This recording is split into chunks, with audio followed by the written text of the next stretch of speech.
Hello, everyone, and welcome to Let's Talk HR. Today, we're going to take on the subject of the importance of onboarding. One of the things that has come out recently is that almost 26% of people will decide that they're leaving the employer within the first month of them joining, and that's all comes down to the onboarding experience.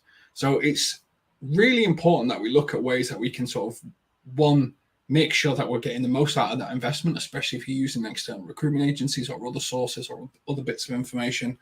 And two, it's really important for cultural stability that you're providing a great place to work.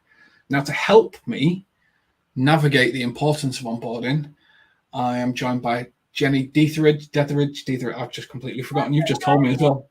Detheridge? You put yourself under pressure. Detheridge. Who runs her own HR consultancy and has worked with hundreds of companies in terms of taking on and identifying talent and onboarding procedures and contracts. So we're not going to go through all the contracts and legal stuff. We're just going to talk about the onboarding experience. But how are you, Jenny?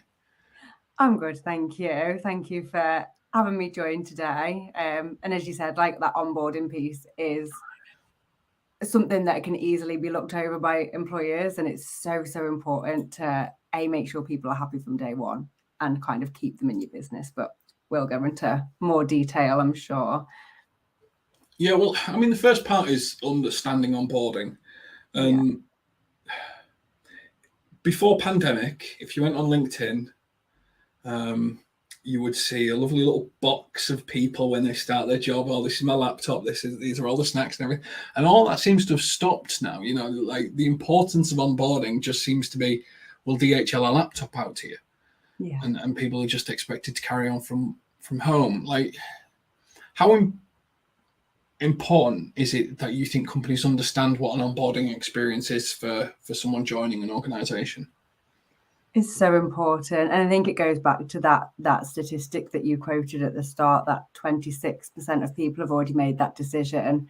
I think I read another statistics where it's likely that 31% of people will actually leave in that first 6 months, and 68% of that 31% will leave in the 3 months before that. So that's a really high percentage of people actually leaving within the first 3 or 6 months. So it just shows how important that is for your business.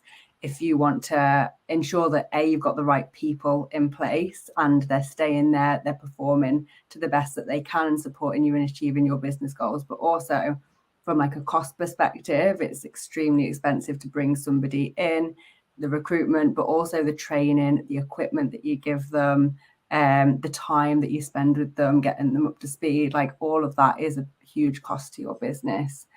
And also the final part is the culture piece. So if your other team members are seeing people come in and maybe they leave after 3 months, they leave after 6 months, like they're starting to think, what's going on? Like something's not right here.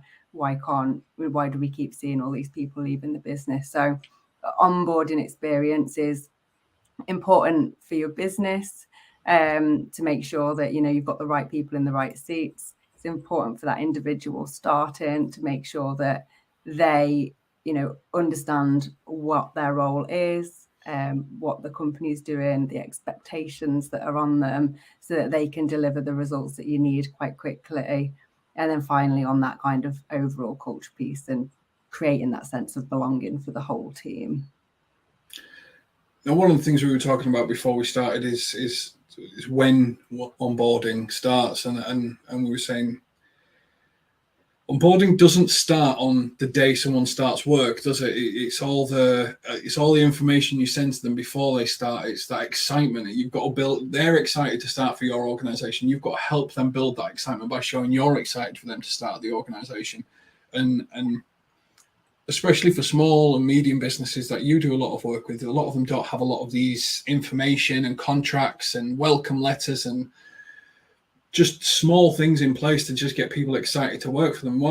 How important is it that you do exactly what you say you're going to do? You know, we're going to send you a contract. This is going to be your salary. This is what we're going to constantly be in communication with you, so that you know we're just as excited about you starting as you seem to be excited about starting for us. Yeah, like it's such a two-way street now. And you hear, like I've experienced so much, especially kind of since the pandemic started, is you can lose someone so quickly during the notice period. So I always say kind of onboarding starts, it's the second you've made that verbal job offer, really. So once you've made the offer for them to come and join your organization, from then on, you need to be ensuring that that person feels really welcome, really wanted, really valued. Otherwise, another organization might approach them, offer them a similar role, maybe it's a slightly higher salary, has a couple of extra days holiday. Their current employer might go to them, offer them a little bit more money, offer them a development plan to stay. Like, there's so many factors that could mean that you lose somebody in that period of time from you making that verbal offer through to them starting. So it's really got to be a succinct, detailed process, and it makes the sense to invest a little bit of time and effort in making sure that's done right. And it doesn't need to be all spanky and electronic and run by an AI system. Like, it can be as simple as making sure that, you've given them the offer, you follow that up quite quickly with the paperwork. You then kind of tell them exactly what they need to expect from you during their notice period. So regular check-ins, potentially an opportunity to meet with a couple of members of the team for a coffee, whether that's virtual, in person, just keeping that conversation going and building a level of trust and belonging, so they feel less likely to be tempted by either a counter offer or another offer from another employer. Yeah, I mean, it's not the role of the recruitment. If you've used a recruitment agent, it's not the role of the recruitment agent to do that, because they're not going to be working for that recruitment agency. They're going to be they're going to be representing your company. They need to be excited about your company. They need to be excited about your brand. If someone knocks on the door, they need to go, do you know what? No, I'm really excited about this. I don't want to hear what you have to say. Whereas if you just go verbal offer, 3 month, let's say it's a 3 month notice period, there is a mass disconnect between them feeling that wanted by that company at the offer stage to this, and you've got to put the effort in. Nobody can just wait that sort of long period or anything like that. No, and think how much, like, you've got questions, you want to know what's going on. If you go silent on a someone that's been offered a role, like, they might be thinking, is this role even still here for me? Like, it's that feeling of potentially being ghosted by an employer. Like, uncertainty is not good, and uncertainty is when people start to get a bit distracted and potentially don't feel like they're that valued or whatever in going into that new organization. So it is so important. And I think one of the biggest challenges for us as HR is that organizations very much want to be like, oh, it's your job as HR. So it is, to a certain extent, like it is the recruiter's job to support you as a business. But really, like, as the HR, you should be the facilitator in between this. And it really should be, how do I support the line manager of this person to make regular contact, to get them excited, to organize all of their equipment, maybe send out like a little bit of a new starter gift or something to like keep things going.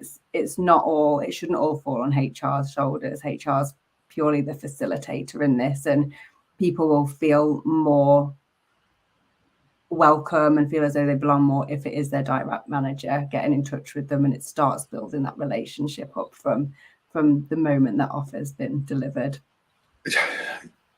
I completely agree. I think just like the recruitment's got a role or HR's got a role, and sometimes that might be the same person. It might be internal recruiters doing it and stuff like that. They're not working for HR unless they're working for HR. They want that relationship with the manager. People seek the approval of the person that they're going to be reporting to. That's the relationship that's going to matter to them. It doesn't matter how good the HR is. I want to talk about like the first day. Yeah. You've gone to Staples, you've got new pens, pencils, pencil case, white shirt. You're all ready. Everything's new. You're walking in. It's massively anxious for these people on the first day. Yeah. Very few people just walk in and go, oh, yeah, I'm amazing and stuff like that, Yeah. It's important to make a first day really special for somebody, isn't it? Yeah, definitely. Oh, 100%. Like that first day. If you have a bad first day, are you going to go home and talk about it? Yeah. If you have a great first day, you're going to go home and talk about it. And the impact that has on you is really different. And it's not okay for someone to go home and say, oh, yeah, well, it was my first day. Like, they're just getting used to having me there. Like, there's a chance that, you know, whether you've had a week or 3 months to prepare, like that first day needs to be a good first day, and there's no excuse for not having a good first day. I'm going to be honest. Like I've been a recruiting manager. I've been sort of had team members joining me and stuff like that. And upon reflection, the mistakes that you make, right? So one, the miscoordination between IT and us in terms of getting them to be able to get on the system in the first day, next to none. So what you do is you sit them next to somebody and you buddy them up with somebody for the entire day, and they just feel like, well, you're not ready for me. Yeah. And they're there. And then my other mistake is, me as a manager, I haven't planned my day for that person. I've planned my day for all the other crazy that's going on in the workplace. But because I've not planned for that person, they're in imposition on my time and treated as such, not intentionally, but unintentionally. You know, and these are the things I think managers need to think about: is, have I booked the time for the person? Have I got all the IT equipment and stuff sorted? Have I got everyone excited about spending time with somebody new so that everyone knows what they're going to do? Have I built a plan for this person? And it's really important to build a plan for that person and get them. There's a lot to take in. They'll have forgot 90% of it, but it's just, if the main thing they go away with, in my opinion, Jenny, is if they go away feeling the team's excited for them to be there, then you're going away feeling positive as opposed and tired due to all the reading. But you go away feeling excited as opposed to tired.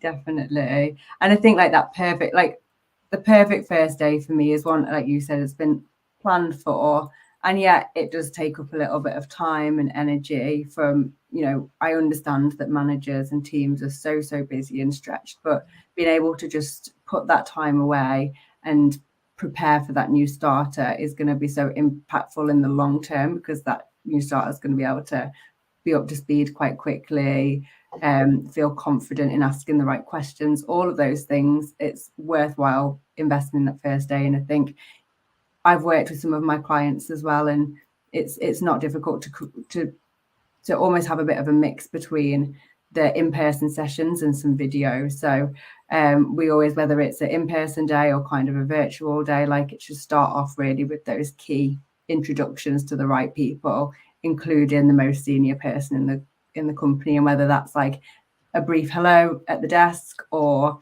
it could even be an email. It doesn't even have to come from that person. It could come from their PA, or it could come from HR, but something a little personal from the most senior person in the company to be like, welcome, I hope you have a great first week, you know, I'm here if you want questions. I understand that in larger organizations that gap's bigger, but again, like, is there a video that could be shared out that welcomes these people, the new people, into the organization? A tour, so like whether that, again, that's remote or in person, if you've got an office location, make sure they know what it looks like. They're shown where the kettle is, they're shown like how to make a cup of tea, they're shown where to put their lunch tray. All those little things all add up to someone feeling like they can confidently walk around the building and confidently go about their day. And then you've obviously got those initial sessions around kind of company history, how their role fits in, health and safety, the benefits on offer, the key HR policies. All of those could potentially be done by various different people within the business, or delivered via a video or Loom video, but something really structured so that they can listen to those key bits of information and then have someone that they can go back and ask for questions with. And definitely having someone like a buddy or a few people to go to lunch with, or have a remote coffee with, or something social during that day, so it's not all death by video kind of thing. I really like your suggestion. Like, I agree. If possible, the most senior person in the organisation should introduce themselves. But I also like the idea of, you know, some of the bigger organisations record a video every quarter. You know, when you update the entire business on what's going on. You know, if you're a good, transparent business, you explain to everyone what's going on, what's good, what's bad, what the focus is, what you're trying to achieve, what you're excited about. Record an intro for someone that's onboarding. You know, whether you're an existing employee or joining us, I wanted to give you an update as to what our focuses are going to be for the next quarter. Yeah, I love that. I mean, it feels so much more connected to the organisation straight away. Now I'm going to put you on the spot, Jenny. Go on. Sapling HR have done some research on the average number of activities a new hire is expected to do on their first day. Oh, wow. This is across small to large enterprises. How many activities do you think someone has to do on their first day? He has to do. And this is something that they actually have to do, or is this something that people have reported back that they get their new starters to do? It's during their onboarding process. So let's say from verbal acceptance to end of first day. Oh, I want to say like 5 to 10. It's going to be so wrong, isn't it? Times it by 10. 20. Wow. That No, 54. 54? 54 activities during their onboarding process. Wow. So, and that includes like if you're being introduced to all the different departments, you're having to sign on different things, you're having to read different training manual handling. Everyone does manual handling. If Lee was on this, my beef with manual handling. Oh, wow. Yeah, that makes sense, to be fair, that my brain doesn't do maths very well. We won't bring you on for maths, but onboarding, we'll bring you on. Estimations isn't my strength. But that's a lot of activities for someone to do. And as we mentioned, you're not going to remember everything that you've done, but great onboarding. So from like surveys and employee surveys that I've done, great onboarding has improved retention rate by 82%. Yeah. When they've been tracking that through. So if you're going to spend £4,000 or £5,000 recruiting a member of staff, it kind of makes sense to put a bit of effort into the process around the onboarding and the retaining and making sure that they feel special on that first day, so that you're not having to spend another 4 or 5 grand in another 6 to 12 months or something like that. Definitely. Like those first impressions really do definitely count. It makes such a difference. And I think like investing in that process, and also investing in continually improving that process. And one of the biggest things I think around, I suppose, everything that you do linked to people within the business is just seek feedback from everything. So seek feedback on how they found their interview process. How did they find like that pre-start onboarding?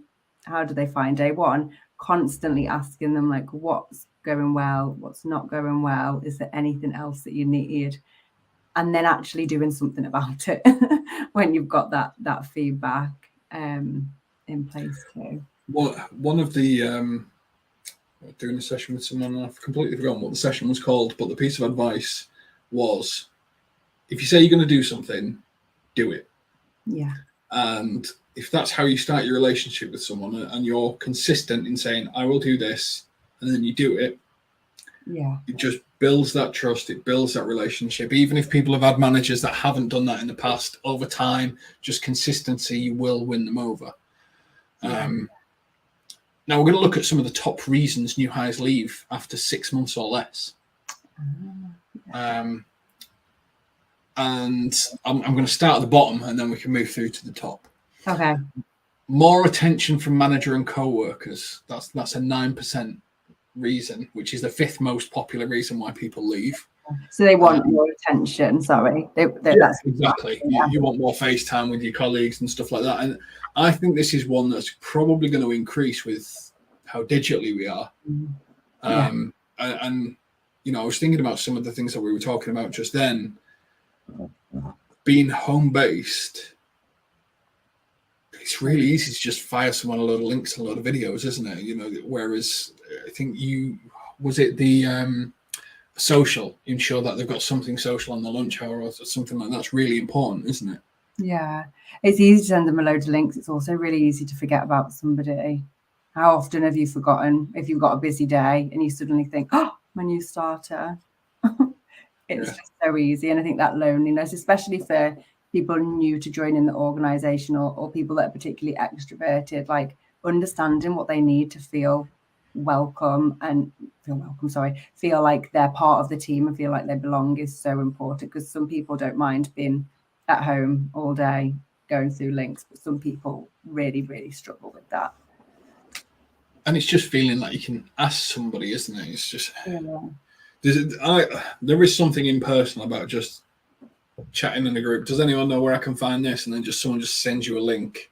Yeah. And I think one of the things we used to do is we used to have, it's called coffee and cake, actually. Ooh, oh yeah, it's not bad. There wasn't cake always, but that's what it was called, and it was plugged in like company wide twice a week, so that if people wanted to just hear what's going on, chat away, they could turn up and stuff like that. Yeah, I could. Don't get me wrong, it got a bit clicky. Different people had different groups and stuff, but people found people that they could speak to. Yeah, just felt a little bit more comfortable. Yeah, and it's there as well, isn't it? It's a space that's been created, which is nice. You do it as well, you know, even as a individual business owner, you get together with other business owners in Liverpool and sort of come together, just so that you're not that. I refer to this as my cave, because I pretty much can end up living in here like a bear for a week, and sometimes it's good to just get out and see people, isn't it? Definitely. Number 4 on the list is more recognition for contributions. Yeah. I think it's a really important onboarding one, that, isn't it? When people start, they want to know what good looks like, and they want to know what great looks like, because they want to be great. Nobody joins a company thinking, I'm going to be average. Yeah. That is one thing. And it always, and I do get it, but it does always kind of strike me as it's just something that we should all be doing better. And I think, like, I know I could do better, and like just remembering, like, whether it's once a day or after I finish a project, just like, who can I say thank you to? Like, how can I recognize them? And I think, like, when you're with a new starter, because there's so much for them to learn, it can be easy for a lot of the feedback to be constructive, like, this is how you can improve, this is this, but actually taking that time to be like, yeah, you've done amazing, like, you've got through day one, well done, like, I know it's been a lot of information, but, you know, well done, you've done really well, let's see what tomorrow brings. And just keeping them motivated as well, because it can be quite exhausting, and it's hard thinking you don't know everything, like, you want to just go in and know everything that you need to do, and you want to be contributing, and it can take a few weeks, it can take months to get up to speed. So having that regular recognition, like, is definitely, I think it's something we can all do better. And that was at 12%, and that was 4th. 3rd percent and 17th, and this is another one I think is probably going to rise with people working at a distance, is a helpful co-worker. As a reason, you know, one of the top reasons people leave. And I can understand it more now, because you don't know where to turn. If you're in an office, you build relationships a lot quicker. It's so much easier to build a face-to-face relationship than it is to build a digital relationship. It can take tens of 20s and hundreds of interactions sometimes to know how to joke, how to be sarcastic, how to sort of build that sort of, I want to say banter, but not in that sense, but that sort of communication structure with someone, so that you can go, I don't get this, it don't make sense, give me a hand. Yeah. How do you how can you help people build relationships in their onboarding process so that they can feel as comfortable as possible asking for help? Yeah.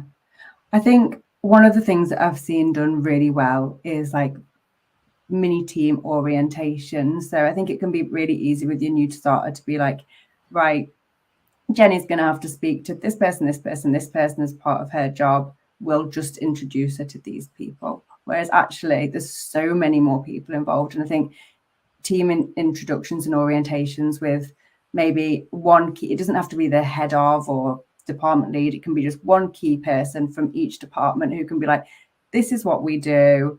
This is who you can go to in our department for various things, like, I don't know, expenses. Here's who you ask about sales. Here's who you ask about, you know, HR policies and just being really specific around who each person is and how they can help you.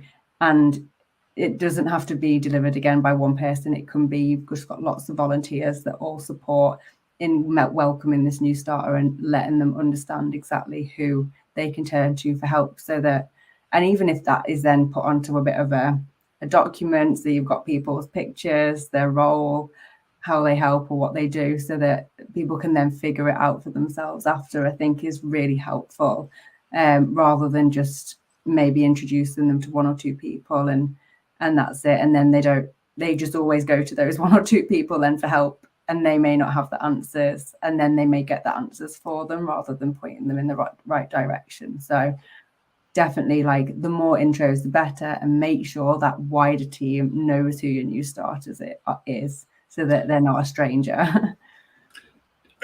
That's a really, I completely agree, and I think it's a really important point. When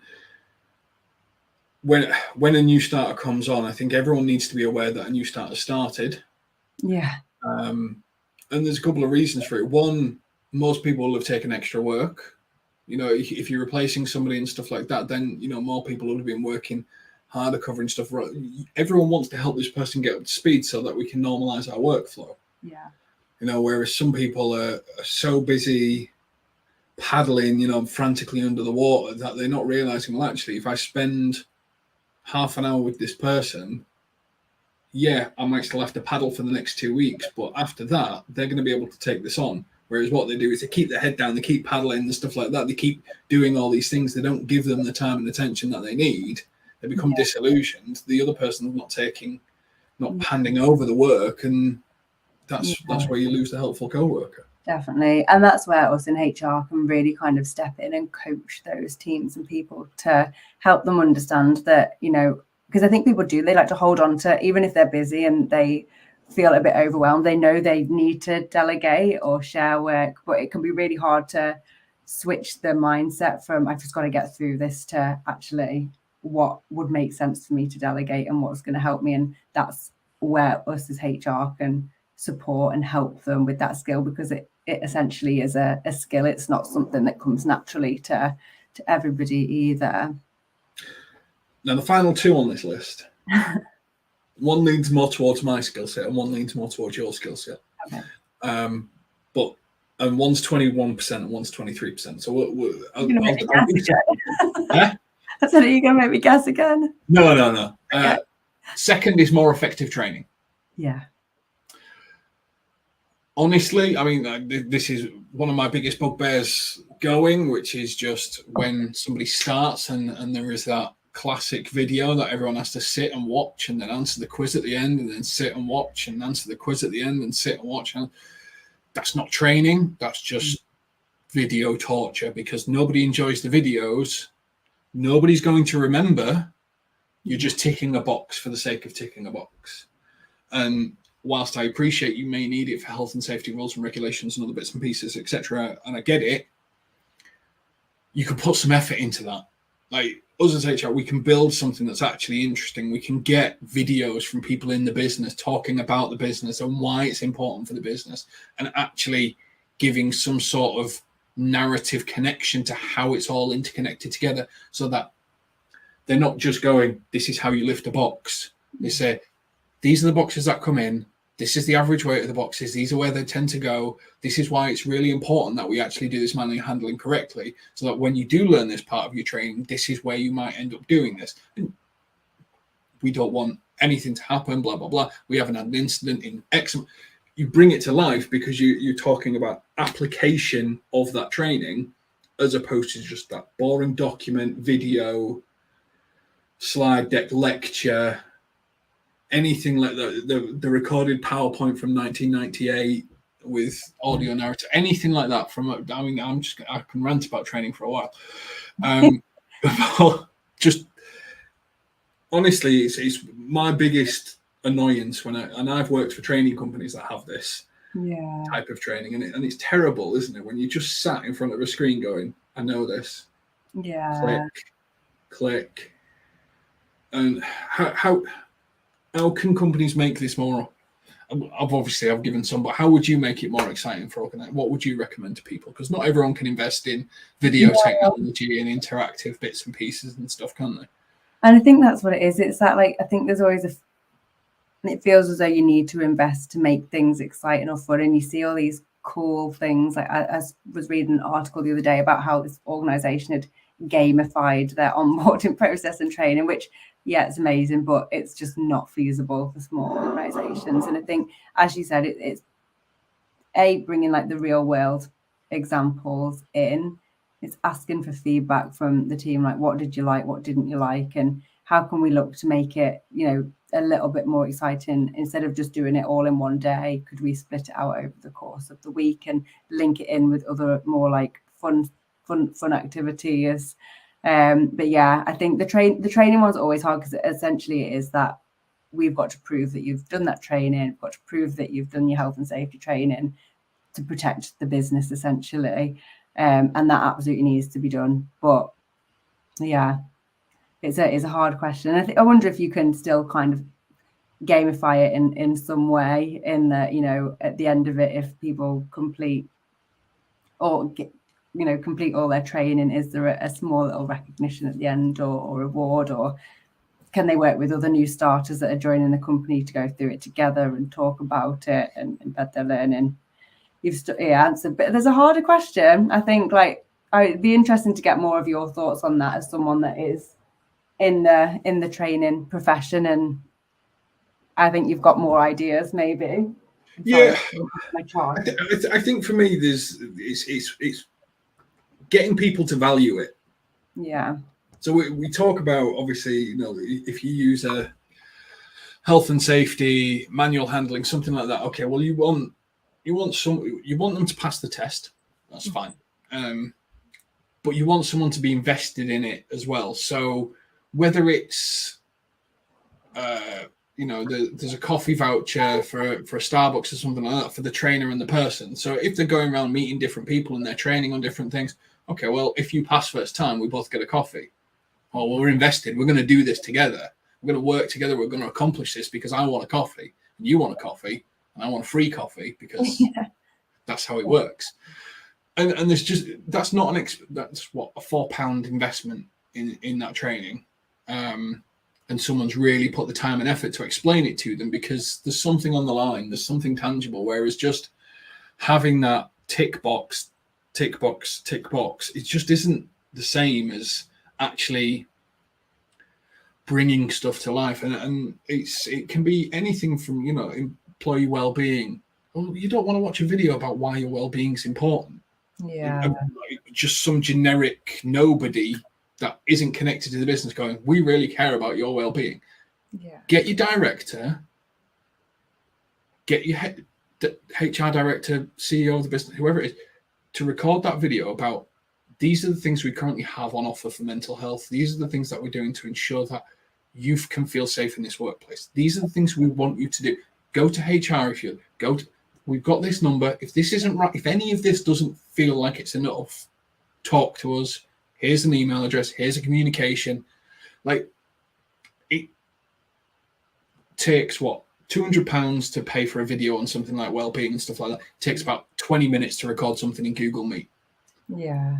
So it's the investment of time over effort. And I think sometimes people just want to see, they want to look in the whites of someone's eyes and go, do you know what? You actually do care about this element. It's not just for show and games. So there's loads of bits. Gamification it's fun for a short while. So onboarding probably is. I think if your entire career was gamified, like all your different training and stuff, like, it can become a bit tedious, but in short bursts, it can work really well. So onboarding is a really good example, because if you were to create, and this is if you've got unlimited money, by the way, if you were to create, let's say you worked in a factory and you created a digital factory, and you clicked in the different areas and you went through the different things and things went wrong and you put it right, and then you went through this game and you learned all about the different elements of the business, and you had to go to HR to report it, and there was different elements of it. That'd be really cool.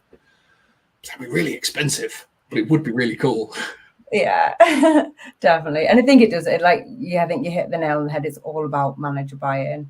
And I think, like, you could have the best game in the world, as part of it, you would spend all this money. But if your manager goes, oh, you've got to do that, I know it's a bit boring, but we'll get to the good stuff soon, like, you're immediately disengaged. Like, your managers and your team have to make this sound important. They have to make it sound exciting. They have to let you know why you're doing it.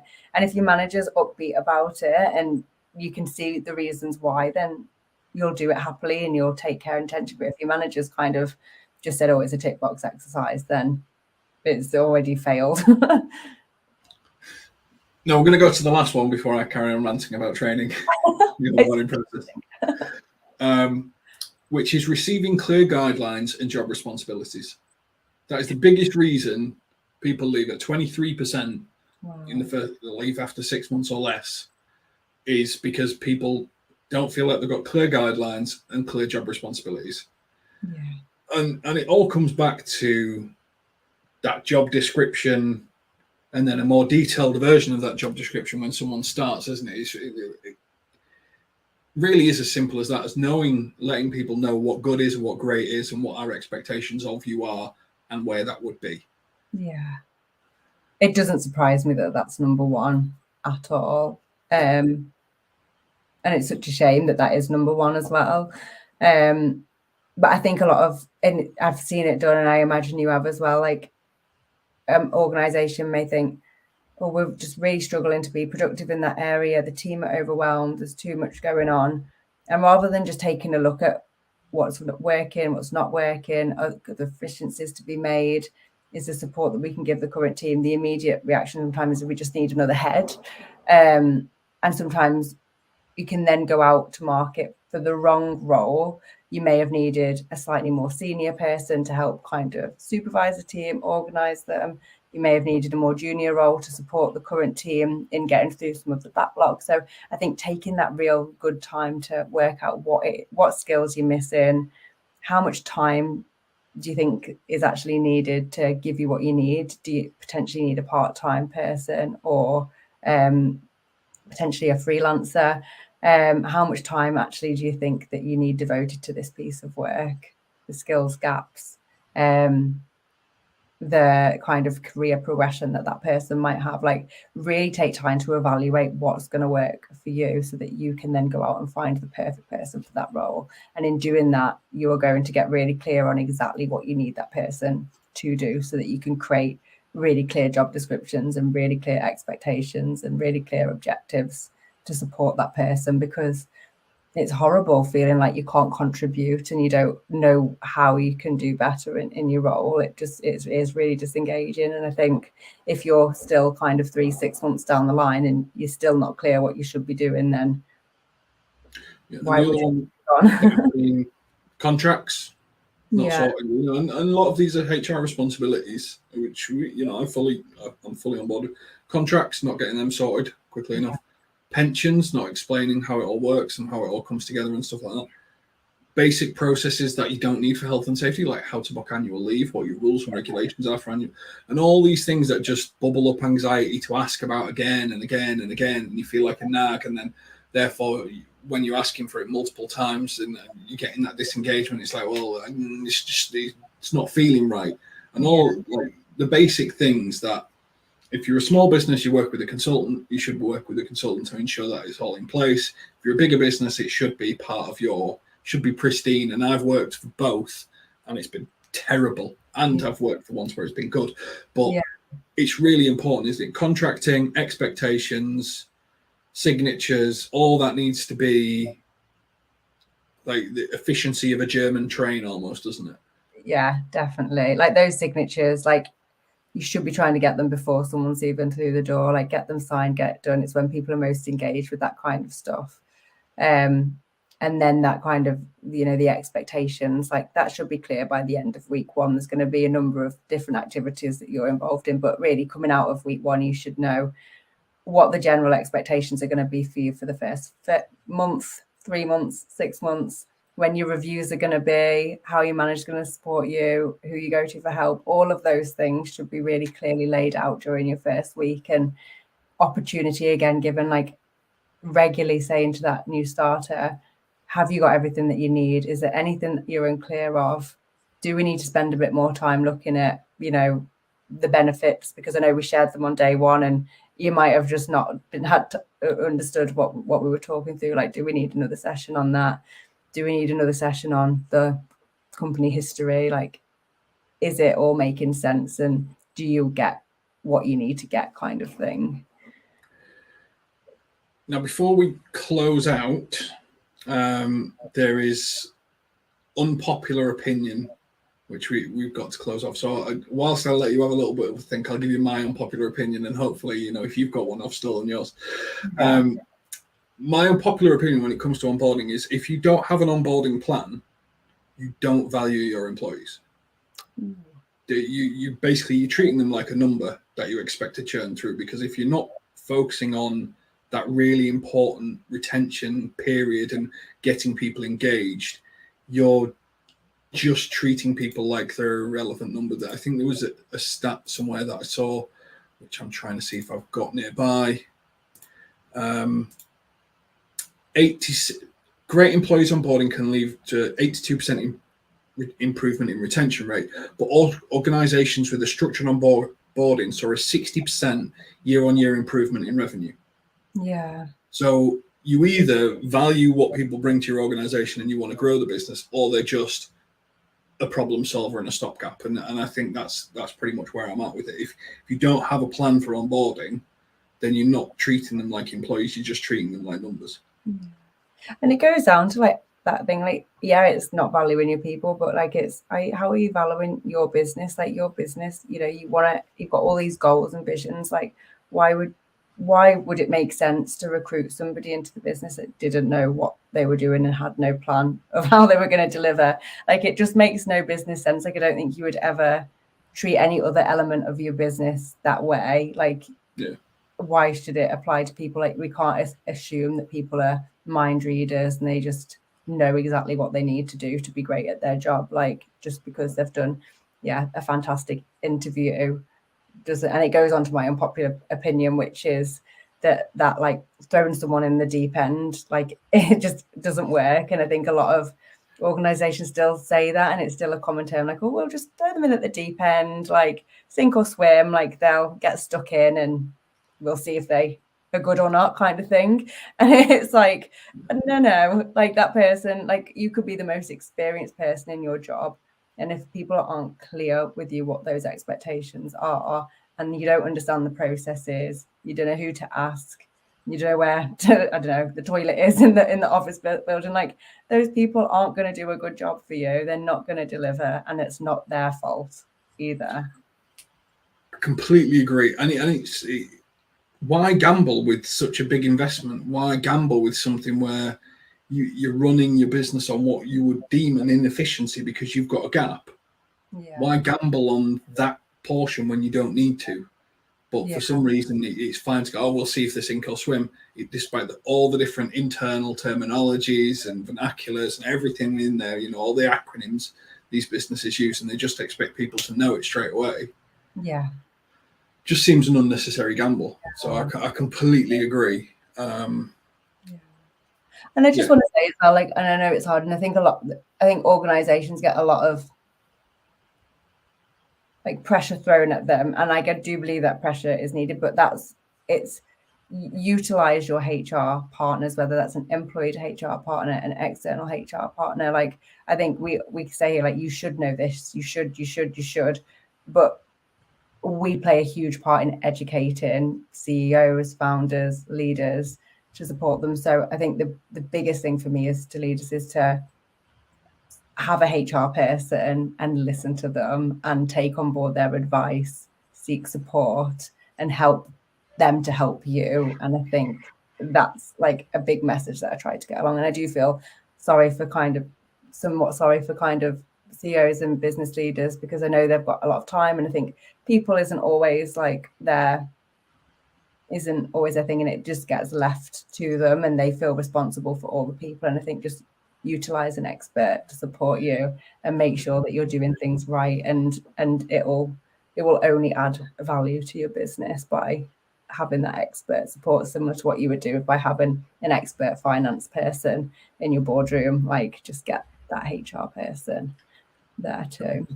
I completely agree, and don't expect it to be perfect. I'd add to that. You know, it's not going to be perfect. But Yeah. as long as you're constantly trying to improve it, Yeah.